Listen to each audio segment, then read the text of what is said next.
कहानी की शुरुआत में हम देखते हैं कि मॉर्टियर और रेसा नाम के पति पत्नी अपनी छोटी सी बच्ची को सुलाने की कोशिश कर रहे थे। मॉर्टियर अपनी बेटी को सुलाने के लिए एक कहानी पढ़ने लगा। जैसे जैसे वो उस कहानी को आगे पढ़ता रहा, उसे कुछ महसूस हुआ। तभी एक लाल रंग का कपड़ा आसमान से उड़कर उनकी खिड़की पर लटक गया। बिल्कुल ऐसे ही कपड़े का किताब में भी जिक्र था, तो ऐसा लगा मानो ये किताब से ही निकल कर आया हो। इस घटना के 12 साल बाद हम मॉर्टियर और उसकी बेटी मैगी को देखते हैं, जो इस वक्त अपनी गाड़ी में थे। मॉर्टियर गाड़ी चला रहा था और मैगी मैप से रास्ता बता रही थी। आखिरकार वो उस जगह पहुंच गए जहां एक पुरानी किताबों की दुकान थी। मैगी ने पूछा कि जिस किताब को आप इतने समय से ढूंढ रहे हैं, क्या वो हमें यहाँ मिल जाएगी? इस पर मॉर्टियर ने हैरान होकर कहा कि तुम्हें किसने कहा कि मैं एक किताब ढूंढ रहा हूँ? मैगी काफी समय से अपने पिता की ये हरकतें देख रही थी। मॉर्टियर अक्सर किताबों की दुकान में जाता है, कुछ ढूंढता है और वो किताब ना मिलने पर उसके चेहरे पर उदासी साफ दिखती है। खैर अभी के लिए मॉर्टियर ने ये कहकर टाल दिया कि ऐसा कुछ भी नहीं है, जिसके बाद वो किताब की दुकान में चला गया। इस दौरान मैगी बाहर बाजार में घूमने लगी। तभी दुकान का मालिक वहाँ है। वो दुकान के अंदर किताबें देख ही रहा था कि तभी किताबें फुसफुसाने लगी, उससे बात करने लगी। मॉर्टियर ने उन पर ध्यान नहीं दिया और घबराया तो बिल्कुल भी नहीं। दरअसल वो इंक हार्ट नाम की एक किताब ढूंढ रहा है। तभी बाहर मैगी के पास एक अजनबी आया और उससे बात करने लगा। मैगी थोड़ा घबरा गई और वहाँ से जाने लगी। तभी इस आदमी ने बताया कि वो और मैगी पहली बार नहीं मिल रहे। जब वो पहली बार मिले थे तो मैगी बहुत छोटी थी। मॉर्टियर दुकान से बाहर आया तो उसने उस आदमी को मैगी से बात करते देख लिया। ये आदमी मॉर्टियर को सिल्वर टंग के नाम से बुला रहा था। मॉर्टियर ने मैगी को कार में इंतजार करने के लिए कहा। इस आदमी का नाम डस्ट फिंगर है। उसने कहा कि वो दोनों चलते हुए बात कर सकते हैं, जिस पर मॉर्टियर ने खींचकर डस्ट फिंगर से पूछा कि क्या चाहिए तुम्हें। डस्ट फिंगर ने मॉर्टियर को उसकी गलती ठीक करने के लिए कहा, जो उसने 9 साल पहले की थी। उसने कहा कि कैप्रिकॉन नाम का आदमी ये जानता है कि तुम कहाँ रहते हो और अगर तुमने किताब नहीं पढ़ी तो हम वहीं तुम्हारा इंतजार करेंगे। दरअसल डस्ट फिंगर चाहता था कि मॉर्टियर उसके लिए पढ़े, लेकिन मॉर्टियर ने कहा कि उसने जोर से पढ़कर सुनाना बंद कर दिया है। डस्ट फिंगर ने कहा कि मुझे उसी दुनिया में वापस भेज दो जहाँ से तुमने मुझे यहाँ बुलाया है। साथ ही वो मॉर्टियर से उस किताब के बारे में पूछने लगा। मॉर्टियर ने बताया कि मेरे पास वो किताब है ही नहीं। इसके बाद मॉर्टियर उसे धक्का देकर वैन की तरफ भागने लगा। उसे रास्ते में मैगी मिली, जो चुपचाप उनकी बातें सुन रही थी। रास्ते में मैगी ने पूछा कि आखिर ये सब हो क्या रहा है। मॉर्टियर ने उसे कुछ भी नहीं बताया, सिर्फ इतना कहा कि मैं तुम्हें बचा रहा हूँ और मैगी को अब कुछ वक्त के लिए अपनी आंटी के घर पर रहना होगा। मैगी समझ गई कि उसके पिता उसे कुछ नहीं बताने वाले। तभी ये दोनों एलेनोर, जो कि मैगी की आंटी है, उसके घर पहुंचे। एलेनोर ने दरवाजा खोला और वो सब बैठकर बातें करने लगे। बातों बातों में एलेनोर ने रेसा के बारे में पूछा। इस पर एलेनोर मैगी से कहने लगी कि बेटा कोई बात नहीं, तेरी माँ चली गई लेकिन मैं तो हूँ ना तेरे साथ। ये सुनकर मैगी गुस्सा हो गई और उसने कहा कि मेरी माँ मुझे छोड़कर नहीं गई है। इतना कहकर मैगी वहाँ से उठकर चली गई। जब मॉर्टियर उसके पीछे गया तो मैगी ने उससे पूछा कि बताओ मेरी मम्मा कहाँ पर है। मैगी का मानना था कि जो किताब मॉर्टियर ढूंढ रहा है उसका जरूर उसकी माँ से कुछ तो लेना देना है। वहाँ मॉर्टियर बैठा एक किताब पढ़ रहा था, लेकिन तभी अचानक वहाँ डस्ट फिंगर आ गया। डस्ट फिंगर ने बताया कि जब मॉर्टियर ने उसकी मदद करने से मना कर दिया तो वो कैप्रिकॉन के पास गया। इससे पहले कि मॉर्टियर उसकी बात समझ पाता, दूसरे कमरे से शीशा टूटने की आवाज आई। मॉर्टियर तुरंत उस तरफ भागा। एलेनोर भागते हुए मैगी के पास आई और कहा कि कुछ लोग घर में घुसने की कोशिश कर रहे हैं। जब मॉर्टियर लाइब्रेरी में पहुंचा, कैप्रिकॉन के आदमियों ने पूरी लाइब्रेरी तहस नहस कर दी थी। डस्ट फिंगर ने अपने आग वाले हाथों से एक आदमी को चेतावनी दी कि याद रहे किसी को कुछ नहीं होना चाहिए। मॉर्टियर ने कहा कि मेरे परिवार को अकेला छोड़ दो, लेकिन इन आदमियों ने मैगी को उठा लिया ताकि मॉर्टियर उनके लिए किताब पढ़े और उन्हें उनकी दुनिया में वापस भेज दे। इन लोगों ने एलेनोर की लाइब्रेरी की सारी किताबें जला दी। फिर इन सबको एक कार की तरफ ले जाने लगे। जलती हुई किताबों के ढेर से डस्ट फिंगर ने किताब उठाई जो अभी जली नहीं थी और उसे मैगी को देने लगा, लेकिन मैगी ने गुस्से में वो किताब नहीं ली। फिर कार के अंदर कुछ वक्त बाद जब मॉर्टियर को होश आया तो उसने देखा कि उन्हें किसी अजीब सी जगह पर ले जाया जा रहा था। कार में एलेनोर और मैगी भी थे। गाड़ी एक पुरानी बिल्डिंग के पास रुकी और उन सबको अंदर ले जाया गया। इस बिल्डिंग में अजीबोगरीब जानवर हैं, यूनिकॉर्न्स, उड़ते हुए बंदर जो इस दुनिया के लगते ही नहीं। उन तीनों को एक खाली कमरे में बंद कर दिया गया। एलेनोर ने गुस्से से पूछा कि ये सब अजीब जानवर यहाँ कैसे आए। तब मॉर्टियर ने सच्चाई बताई, ये सब जानवर एक किताब से आए हैं। काफी समय पहले जब मॉर्टियर अपनी पत्नी और बेटी के साथ घर पर था, वो तीनों एक नई किताब लेकर आए थे जिसे मॉर्टियर ने पढ़ना शुरू किया। पहले तो कुछ नहीं हुआ, लेकिन अचानक एक आदमी आदमी किताब से निकलकर बाहर आ गया। यह आदमी कोई और नहीं बल्कि कैप्रिकॉर्न ही था, जो पेशे से एक डाकू था। इसके साथ बस्ता, चाकू जलाने वाले साथी और फिर डस्ट फिंगर जो घूमते फिरते आग से जादू दिखाता है, ये सब भी बाहर आए। मॉर्टियर के शब्दों से ही ये सब किताब से बाहर आए थे और जब ये सारे बाहर आए तभी रेसा को किताब ने अंदर खींच लिया। कैप्रिकॉर्न ने उन पर हमला किया लेकिन डस्ट फिंगर ने उन्हें जैसे तैसे बचाया। जब मॉर्टियर ने रेसा को ढूंढा तो उसे वो कहीं नहीं मिली। उस दिन के बाद से मॉर्टियर ने कोई भी किताब पढ़कर सुनाना बंद कर दिया। मैगी ने पूछा कि क्या वो रेसा को किताब पढ़कर बाहर नहीं निकाल सकता। तब मॉर्टियर ने कहा कि हाँ, निकाल तो सकता हूँ, पर अब मैगी को लग रहा था कि ऐसी दुनिया में इतने सालों तक उसकी माँ जिंदा भी रह पाई होगी या नहीं, और ये बात पक्की भी है कि वो किताब के अंदर है। इससे पहले मॉर्टियर कुछ भी जवाब दे पाता, उन्हें निकाल कर कैप्रिकॉर्न के पास ले जाया गया।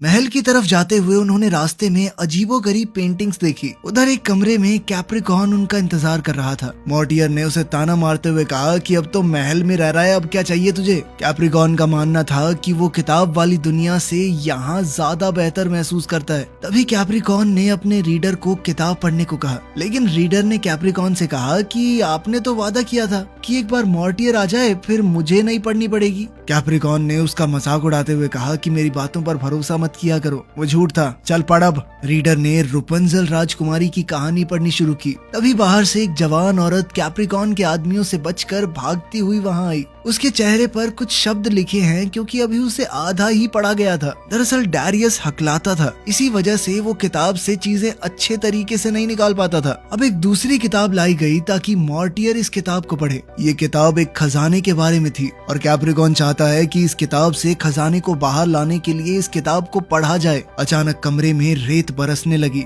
और जैसे जैसे वो पढ़ता गया सोने के सिक्के गिरने लगे। कैप्रिकॉर्न और उसके आदमी खुशी से पागल हो गए, लेकिन अचानक एक आदमी भी वहां आ गया और बदले में कैप्रिकॉर्न के एक आदमी को किताब ने खींच लिया। डस्ट फिंगर ने याद दिलाया कि वो भी अपने घर वापस जाना चाहता है। तब मॉर्टियर ने कहा कि मैं जानता ही नहीं हूँ किताब में किसी को वापस कैसे भेजते हैं। उधर कैप्रिकॉर्न वापस नहीं जाना चाहता था क्योंकि उसे ये दुनिया बेहतर लगती थी। बहुत बहस के बाद कैप्रिकॉर्न ने इंक हार्ट किताब को आग में फेंक दिया। डस्ट फिंगर उसे बचाने के लिए भागा, लेकिन कैप्रिकॉर्न के आदमियों ने उसे रोक लिया और जलती हुई किताब को डस्ट फिंगर के हाथों से छुड़ाकर दोबारा जला दिया। मॉर्टियर और उसके परिवार को दोबारा उसी कमरे में भेज दिया गया। डस्ट फिंगर ऐसी जगह पहुंचा जहां बहुत सी औरतें कैप्रिकॉर्न के लिए काम कर रही हैं। उसमें से एक रेसा है। जब रेसा ने डस्ट फिंगर के जले हुए हाथ देखे तो रेसा ने उसकी मरहम पट्टी की। उसने बताया कि इंक हार्ट उसके हाथ में आ चुकी थी, लेकिन कैप्रिकॉर्न ने उसे जला दिया। रेसा बात नहीं कर सकती थी क्योंकि डैरियस ने उसे किताब पढ़कर बाहर तो निकाल दिया, लेकिन उसकी आवाज वहीं रह गई किताब के अंदर। रेसा ने डस्ट फिंगर को उसके हाथों के लिए थोड़ी बर्फ दी। दूसरी ओर जो आदमी सोने के सिक्कों के साथ बाहर आया है वो भी मॉर्टियर वाले कमरे में ही बंद था। वो खुद को दिलासा दे रहा था कि ये सपना है, ये सपना है। ये देखकर मैगी ने उसे शांत करते हुए पूछा कि तुम्हारा नाम क्या है। उसने बताया कि मेरा नाम फरीद है। अगले दिन डस्ट फिंगर एक सपना देखते हुए उठा जिसमें उसकी पत्नी उसे वापस बुला रही है। उठते ही उसने देखा कि रेसा उसकी बैंडेज उतार रही है और डस्ट फिंगर ने पूछा कि वो इस एहसान का बदला कैसे चुकाएगा। रेसा ने अपनी चेन की तरफ इशारा किया मानो कह रही हो कि मैं आजाद होना चाहती हूँ। डस्ट फिंगर ने पूछा कि आजाद होके वो जाएगी कहाँ। रेसा ने उसे कागज का टुकड़ा दिखाया जिसमें मॉर्टियर और मैगी का स्केच बना था। हैरानी से डस्ट फिंगर ने पूछा कि क्या ये तुम्हारा परिवार है, जिसके बाद रेसा ने हामी भरते हुए लिखकर पूछा कि तुमने इन्हें देखा है क्या। डस्ट फिंगर को याद आया कि जब वो किताब से बाहर आया था तो रेसा को अंदर खींच लिया गया था और फिर डैरियस ने किताब पढ़कर उसे बाहर निकाल दिया। इसी वजह से मॉर्टियर इंक हार्ट के अंदर से अपनी पत्नी को बाहर नहीं निकाल पा रहा क्योंकि वो तो पहले से ही बाहर है। तभी डस्ट फिंगर ने उससे वादा किया कि मैं तुम्हें तुम्हारे परिवार से जरूर मिलवाऊंगा।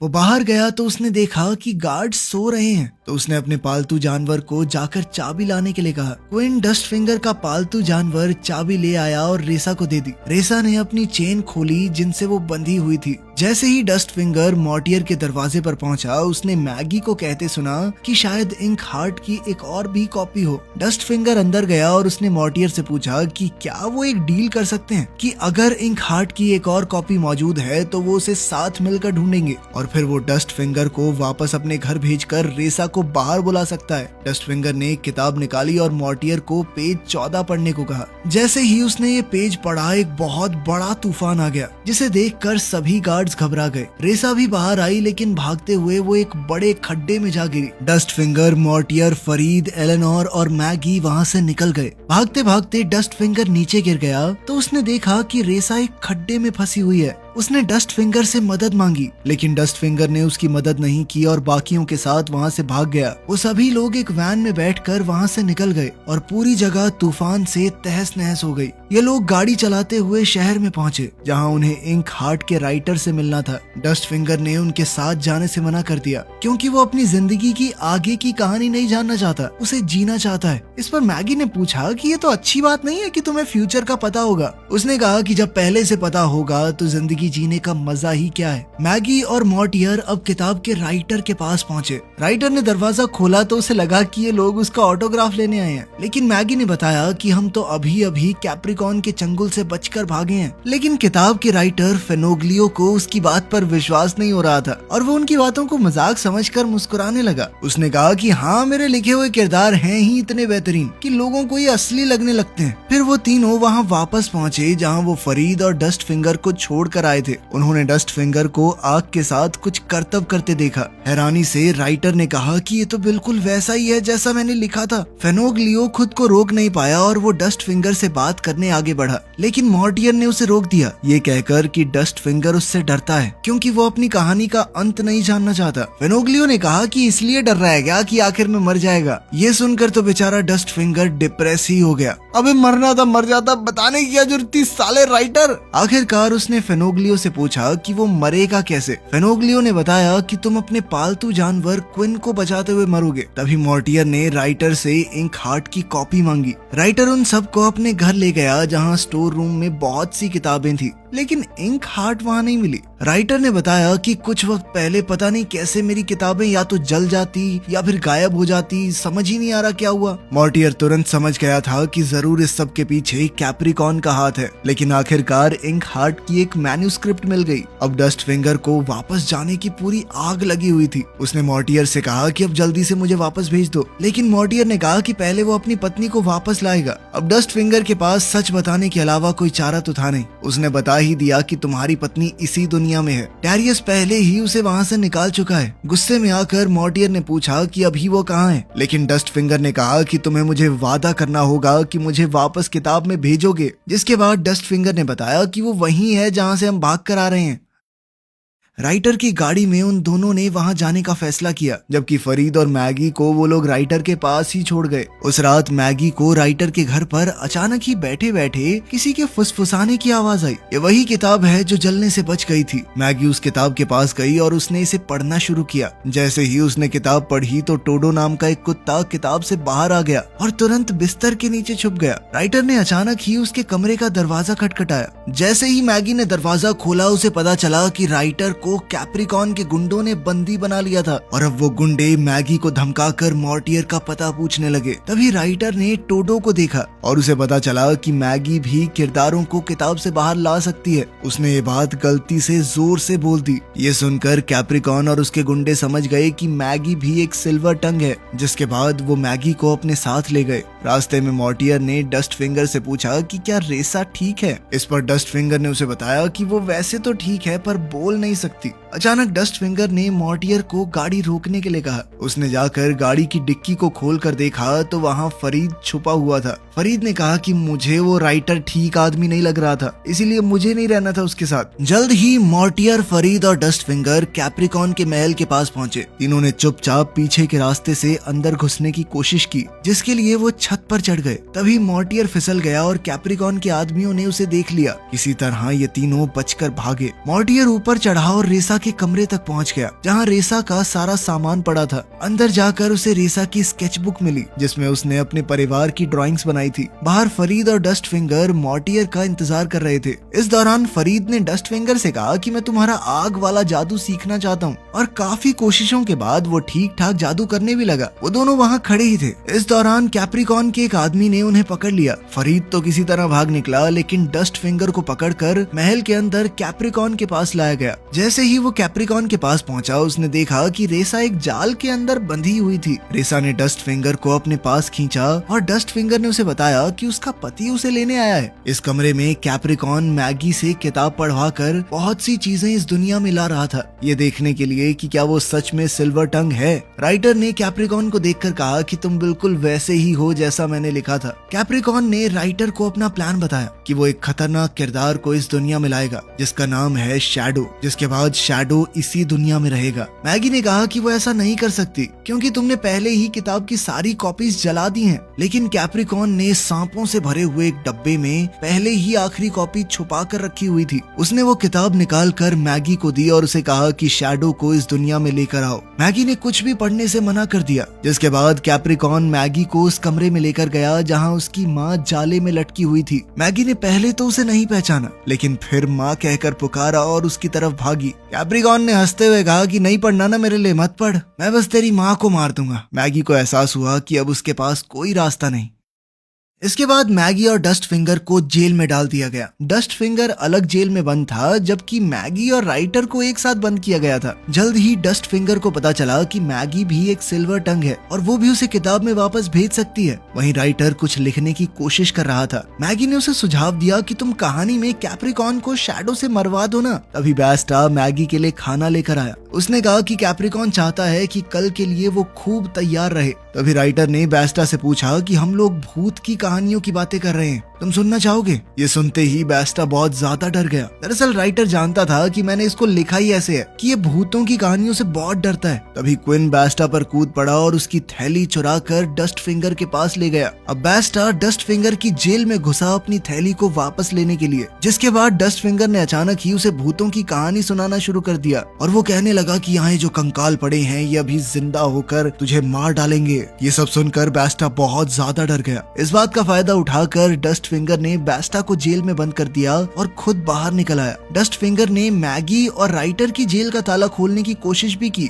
लेकिन वो नहीं खुला। उसने अपनी आग की शक्ति का इस्तेमाल करने की भी कोशिश की, लेकिन वो नाकामयाब रहा। हार कर उसने राइटर और मैगी को वहीं छोड़ दिया। राइटर ने उसे रोकने की कोशिश की, लेकिन वो नहीं रुका। डस्ट फिंगर बाहर तो आ गया, लेकिन राइटर और मैगी को छोड़कर उसे बहुत बुरा लग रहा था। अब उसने दोबारा से उन्हें लेने अंदर जाने की कोशिश की, लेकिन तभी कैप्रिकॉन के आदमी उस रास्ते पर आ गए। एलेनोर भी कैप्रिकॉन के इलाके में पहुंच चुकी थी। उधर डस्ट फिंगर कैप्रिकॉन के आदमियों को देखकर छुप गया, लेकिन मॉर्टियर और फरीद ने उसे अंदर खींच लिया। फरीद ने खुशी खुशी में उसे गले लगा लिया। डस्ट फिंगर ने मॉर्टियर को मैगी और राइटर के बारे में बताया और ये भी कि कैप्रिकॉन शैडो को इस दुनिया में लाने वाला है मैगी का इस्तेमाल करके, क्योंकि उसकी बेटी भी उसकी तरह एक सिल्वर टंग है। जेल में राइटर इंक हार्ट के बुरे किरदारों को लुभाने के लिए कहानियां लिख रहा था। तभी कैप्रिकॉन के आदमी मैगी को ले जाने आए। वहीं मॉर्टियर, डस्ट फिंगर और फरीद मैगी और रेसा को बचाने का प्लान बना रहे थे। मॉर्टियर ने डस्ट फिंगर से कहा कि तुम अपनी आग का इस्तेमाल करके सबका ध्यान भटकाना, जिसके बाद इन तीनों ने कैप्रिकॉन के आदमियों का भेष बनाकर अंदर जाने का फैसला किया। मैगी को व्हाइट गाउन पहनाकर एक खास जगह ले जाया गया जहां वो सबको पढ़कर कहानी सुनाएगी। उसने वहां रेसा और राइटर को पिंजरे में बंद देखा। कैप्रिकॉन ने घोषणा की कि कई साल बाद अब वो अपने लोगों से मिल पाएगा। उधर मॉर्टियर, फरीद और डस्ट फिंगर अंदर घुसकर कैप्रिकॉन के आदमियों को खत्म करने लगे। एलेनोर जब अंदर घुसी तो उसे वहां डैरियस मिला। उसने डैरियस से कहा कि अगर तुम यहाँ से निकलना चाहते हो तो मेरी मदद करो, जिसके लिए डैरियस मान गया। मैगी को जैसे ही पढ़ने के लिए किताब दी गई, उसे मॉर्टियर दिखाई दिया, लेकिन वो फिर भी शांत रही। मौका देखकर राइटर ने टोडो को एक पेज दिया ताकि वो मैगी तक पहुंचा सके। मॉर्टियर ने चिल्लाकर मैगी को आगे पढ़ने से मना किया, क्योंकि शैडो उस दुनिया में आना शुरू हो चुका था। जैसे ही टोडो ने मैगी को राइटर का दिया हुआ वो पन्ना पकड़ाया, मैगी ने उसे पढ़ना शुरू किया, जिसके बाद शैडो अचानक से कैप्रिकॉन के ऊपर हमला करने के लिए मुड़ गया। वहीं डस्ट फिंगर और फरीद महल को जला रहे थे। एलेनोर एक घोड़े पर सवार सारे जानवरों के साथ वहां पहुंच गई, जिससे चारों तरफ हड़बड़ी मच गई। मॉर्टियर ने मैगी से आगे पढ़ने के लिए कहा ताकि कहानी बदली जा सके, लेकिन आगे कुछ लिखा ही नहीं था। इसलिए मॉर्टियर ने मैगी को पेन पकड़ाया और कहा कि आगे की कहानी तुम लिखो। मैगी ने कहानी में कैप्रिकॉर्न को एक स्टैचू बना दिया और वो धीरे धीरे रेत में बदल गया। उसने शैडो को भी वापस भेज दिया और बाकी सब लोगों को भी जो किताब से बाहर बिना अपनी मर्जी के आए थे। डस्ट फिंगर ये सब देख रहा था, लेकिन उसने वापस जाने का मौका खो दिया। जिस वक्त ये सब हो रहा था वो थोड़ा दूर था। फरीद ने कहा कि मॉर्टियर उसकी मदद जरूर करेगा, लेकिन डस्ट फिंगर ने कहा कि अब तो इसे अपनी बीवी भी मिल गई, अब क्यों मदद करेगा मेरी ये। अचानक रेसा की आवाज भी लौट आई और पूरा परिवार एक हो गया। मैगी ने देखा कि किताब वहाँ से गायब हो चुकी थी और महल टूटकर गिर रहा था। इन सब लोगों ने जल्द से जल्द बाहर निकलने का सोचा। दरअसल फरीद ने चुपके से वो किताब उठा ली थी जो अब उसने डस्ट फिंगर को दे दी। फरीद ने कहा कि वो कोई नया रीडर ढूंढ लेंगे जो उन्हें वापस भेज सके। डस्ट फिंगर ने फरीद से पूछा कि तू तो मैगी को पसंद करता है, तू क्यों जा रहा है मेरे साथ। जिस पर फरीद ने कहा कि मेरे पास फोटो है ना उसकी, इसे देख के खुश रह लूंगा मैं। वो दोनों बातचीत करते हुए जंगल की तरफ बढ़ने लगे। तभी मॉर्टियर उन दोनों के पीछे भागता हुआ आया। उसने डस्ट फिंगर से कहा कि मैं तुम्हें तुम्हारी दुनिया में वापस भेजने आया हूँ। जल्द ही उसने किताब पढ़नी शुरू की और डस्ट फिंगर अपनी दुनिया में वापस चला गया। रेसा और मैगी भी पीछे पीछे भागते हुए आए, लेकिन डस्ट फिंगर वहाँ से जा चुका था। फरीद को मॉर्टियर ने पूछा कि अब वो क्या करेगा। साथ ही उन्होंने क्विन को अपने पास ही रख लिया था ताकि उसे बचाने के चक्कर में डस्ट फिंगर की मौत ही ना हो। मैगी ने फरीद से कहा कि तुम हमारे साथ ही क्यों नहीं रुक जाते, जिसके लिए वो मान भी गया और अब सभी लोग खुशी खुशी रहने लगे। वीडियो पसंद आई तो लाइक कर देना, चैनल को सब्सक्राइब कर लेना। मिलते हैं अगली वीडियो में।